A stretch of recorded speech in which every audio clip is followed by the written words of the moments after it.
사랑과 은혜가 풍성하신 하나님 아버지 참 감사합니다. 지난 주일 주님의 부활의 믿음으로 구원에 대한 감사로 주님을 찬양하게 하시고 이 새로운 한 주가 시작되는 월요일 아침 우리를 기도의 자리에 불러주시니 감사합니다.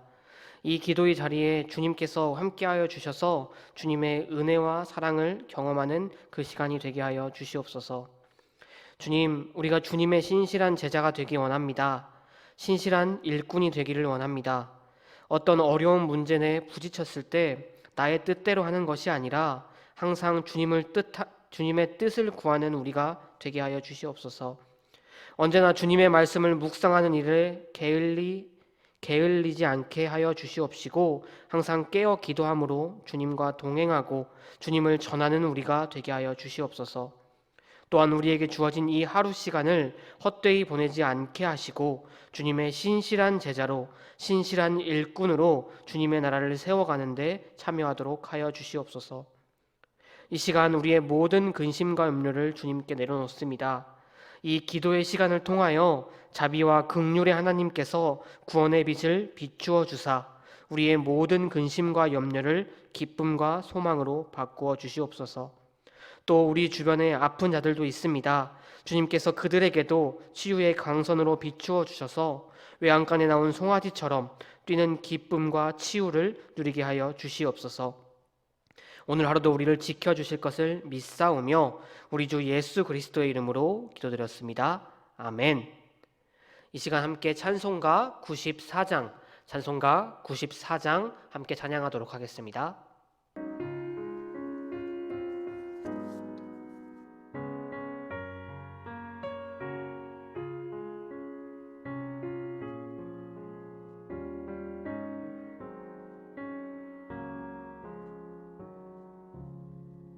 주 예수보다 더 귀한 것은 없네.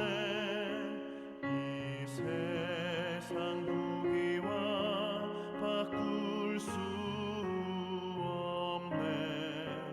영 죽은 내 대신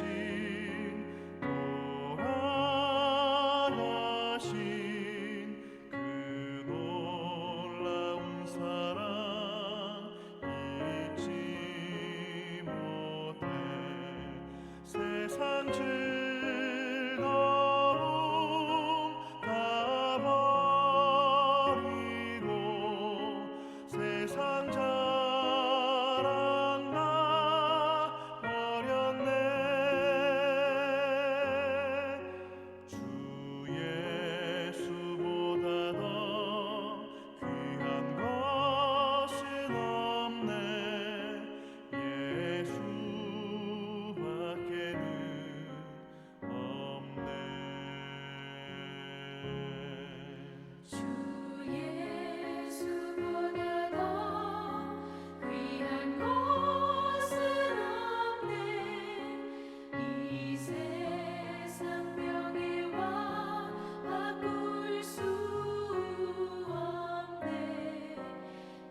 이전에 즐기던 세상 일도 주 사랑하는 마음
주 예수보다 더 귀한 것은 없네. 이 세상 행복과 바꿀 수 없네. 유혹과 핍박이 몰려와도 주 섬기는 내 맘 변치 않아. 세상 즐거움 다 버리고 세상 사랑 다 버렸네. 주 예수보다 더 귀한 것은 없네. 예수밖에는 없네.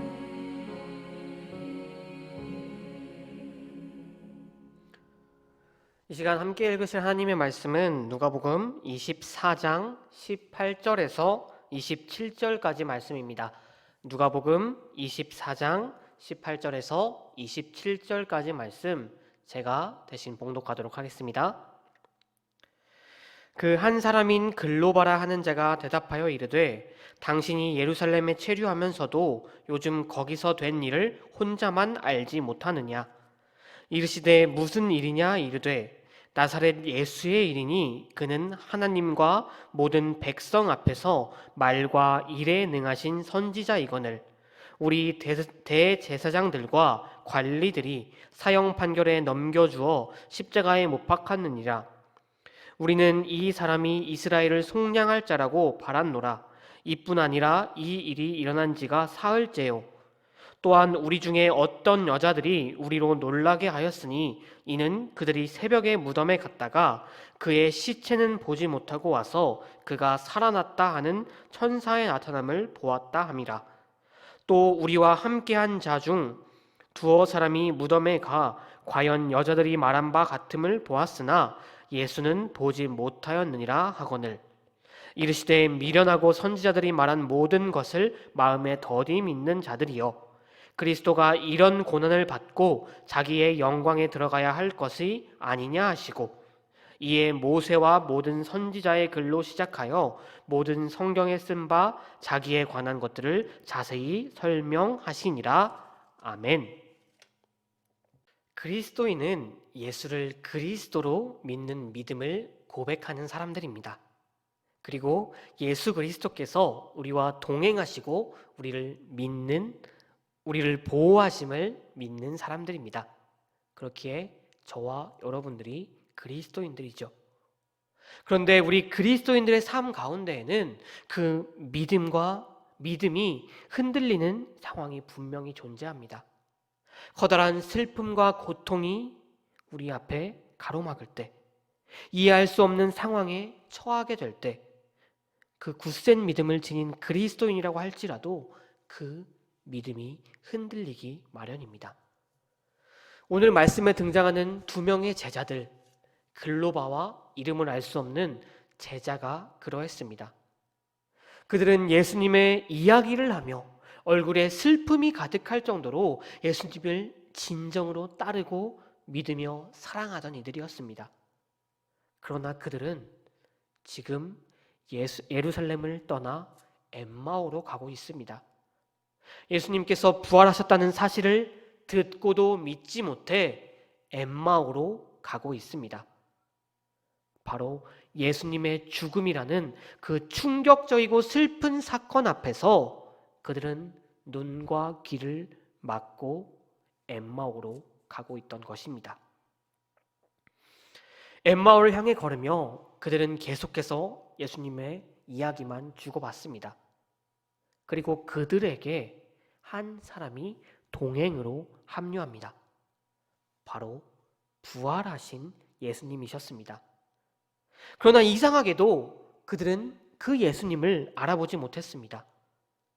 그들이 대화에 너무 심취해서 그랬던 것일까요? 누가는 그들이 예수님을 알아보지 못했던 것이 그들의 눈이 가려져 있었기 때문이라고 말합니다. 이 제자들, 그들은 예수님을 이스라엘을 속량하실 분으로 바라보았습니다. 속량하다, 곧 해방하다. 그들이 바라본 예수님은, 메시아는 이스라엘을 해방할 정치적인 메시아였던 것입니다. 저 로마로부터 이스라엘을 해방시키시고 다시 그 영예로운 왕국인 다윗 왕국을 이 땅에 임하게 하실 메시아, 그들이 바라보는 예수님의 모습이었습니다. 예수님이 행하신 수많은 기적들, 놀라운 가르침, 그리고 예수님께 모여드는 그 군중들, 그런 것들을 보며 이 제자들은 저분이야말로 우리가 기대하던 그 메시아라고 생각하며 모든 것을 걸고 주님을 쫓았던 것입니다. 그런데 그 예수님이, 그들이 그토록 기대하던 예수님이 십자가에 못 박혀 초라하고 무기력하게 죽고 말았습니다. 결국 그들은 그들이 기대하던 바와 다른 최악의 결말을 맞게 된 것입니다. 이제 그들에게 남은 것은 허망함, 실망감, 슬픔뿐이었습니다. 그렇게 그들은 그 전에 예수님이 부활하셨다는 소식을 듣고도 믿지 못했고, 또 바로 앞에 계신 예수님을 알아보지도 못했던 것입니다. 그런 그들을, 눈이 닫혀있는 그들을 주님께서는 내버려 두지 않으시고 먼저 찾아오십니다.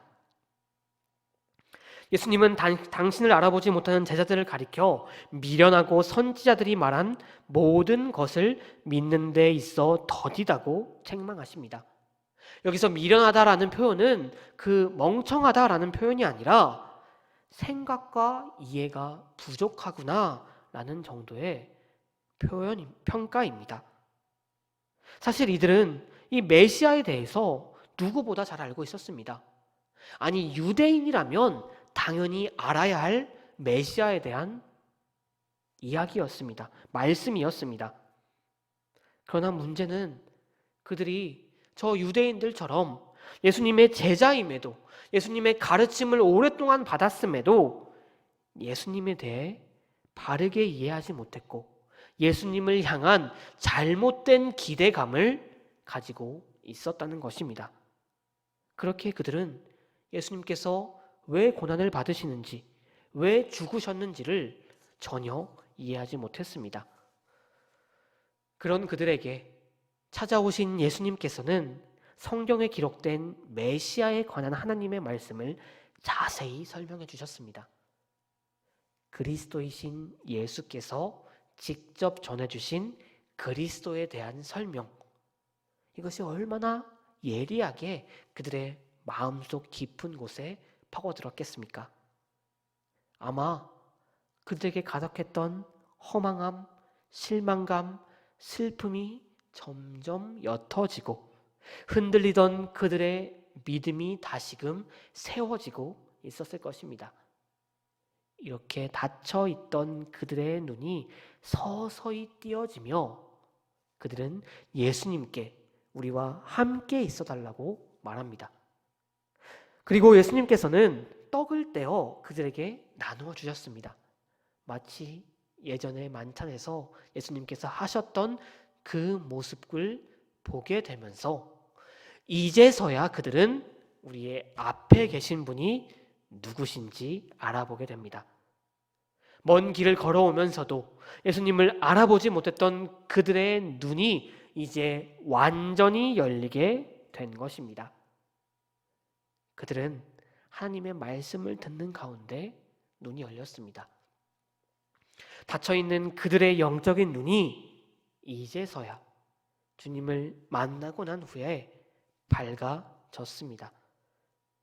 엠마오로 가던 그 두 제자들, 그들은 허망함과 실망감으로 하염없이 흔들리고 있었으나 부활하의 주님을 만난 이후 다시 일어나 가던 길을 멈추고 예루살렘으로 돌아갑니다. 많은 사람들이 우리의 삶을 길에 비유합니다.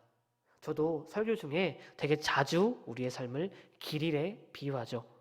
길이라고 이야기합니다. 하나님 나라를 향해 길을 걷고 있는 나그네. 이보다 우리 그리스도인들을 잘 설명하는 표현이 없기 때문입니다. 나그네로서 우리가 걷는 이 길에는 우리를 넘어지게 하는 장애물도 있고 또 우리의 앞길을 막는 거대한 적들의 성벽도 존재합니다. 그리고 그 길에는 다른 길로 가게 하는 갓길도 존재합니다. 평상시에는 눈여겨보지 않을 그 갓길이지만 현실의 혼란과 슬픔으로 인하여 우리의 믿음이 흔들리고 우리의 눈이 닫히게 되면 예루살렘을 떠나 엠마오로 가던 그 제자들처럼 우리도 그 잘못된 갓길로 향하게 됩니다. 그러나 주님은 닫힌 눈으로 잘못된 곳으로 가고 있는 우리를 결코 가만히 두시지 않으실 것입니다. 주님께서 친히 먼저 찾아와 주셔서 우리와 동행하여 주실 것입니다. 그리고 우리에게도 말씀해 주실 것입니다. 우리가 우리의 희망 되시는 주님과 주님의 말씀에 집중하면, 우리에게 들려주시는 그 말씀에 집중하면 우리의 닫힌 눈이 다시 밝아지고 우리는 예루살렘으로 돌아갔던 그 제자들과 같이 우리도 그 잘못된 길을 거슬러 다시금 우리가 가야 할 곳 예루살렘으로, 하나님의 나라로 다시금 걸어갈 수 있을 것입니다. 현실에 혼란과 슬픔이 있을지라도 주님을 믿는 그리스도인들에게 영원한 혼란과 슬픔은 존재하지 않습니다. 왜냐하면 주님께서 우리를 찾아오실 것이기 때문이죠. 부활하신 주님께서 우리를 찾아오셔서 동행하실 것입니다. 그리고 제자들에게 하셨듯이 우리에게도 말씀을 들려주십니다. 오늘 이 시간 그 말씀에 귀 기울이기 원합니다. 항상 우리에게 들려주시는 주님의 말씀에 귀 기울일 수 있는 저와 여러분이 되기를 원합니다. 그럼으로써 항상 주님의 은혜를 구하고 믿음의 삶을 지속하며 옳은 길을 걸어 나아가시는 우리 모든 성도님들이 되시기를 바랍니다. 함께 기도하시겠습니다. 참 좋으신 주님, 이 자리에 함께 모여 예배드릴 수 있는 은혜를 주시니 감사합니다. 또한 각자의 자리에서 지금 이 시간 예배를 드릴 수 있도록 깨워주시니 감사합니다. 지금 이 시간 주님께 예배드리고 주님을 찬양하는 우리 모든 성도님들 한 사람 한 사람 주님께서 기억하여 주시옵고 주님의 놀라우신 능력을 경험하며 주님을 동행하는 우리 모든 성도님들이 되게 하여 주시옵소서. 주님, 우리는 연약하여 흔들리고 넘어집니다. 실망감에 빠져 우리의 눈이 닫히고 주님을 알아보지 못했던 그 제자들과 동행하고 그들의 눈을 열어주셨던 것처럼 연약한 우리와 항상 동행하여 주시고 닫혀있는 우리의 문을 열어주시옵소서. 그럼으로써 우리가 잘못된 길을 걷는 것이 아니라 바른 길을 오직 주님만 바라보고 주님만 향하여 나아갈 수 있도록 하여 주시옵소서. 사랑이 많으신 예수 그리스도의 이름으로 기도드렸습니다. 아멘. 하늘에 계신 우리 아버지여, 이름이 거룩히 여김을 받으시오며 나라가 임하옵시며 뜻이 하늘에서 이루어진 것 같이 땅에서도 이루어지이다. 오늘 우리에게 일용할 양식을 주시옵고 우리가 우리에게 죄 지은 자를 사하여 준 것 같이 우리의 죄를 사하여 주시옵고 우리를 시험에 들게 하지 마시옵고 다만 악에서 구하옵소서. 나라와 권세와 영광이 아버지께 영원히 있사옵나이다. 아멘.